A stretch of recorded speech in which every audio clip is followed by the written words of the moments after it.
আজকে বানিয়েছি ছট পূজার স্পেশাল মিষ্টি ঢেকুয়া। এর জন্য নিয়ে নিয়েছি হাফ বাটি সুজি, হাফ বাটি ময়দা, হাফ বাটি আটা।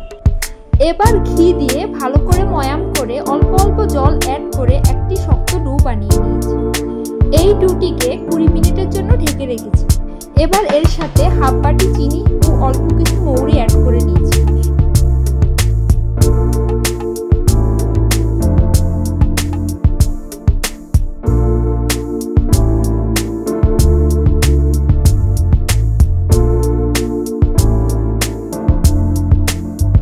এবার এটিকে চামচের সাহায্যে পছন্দ মতো একটি ডিজাইন করে নিয়েছি। গরম তেলে ব্রাউন করে ভেজে নিয়েছি। ব্যাস তৈরি হয়ে গেল ছট পূজার স্পেশাল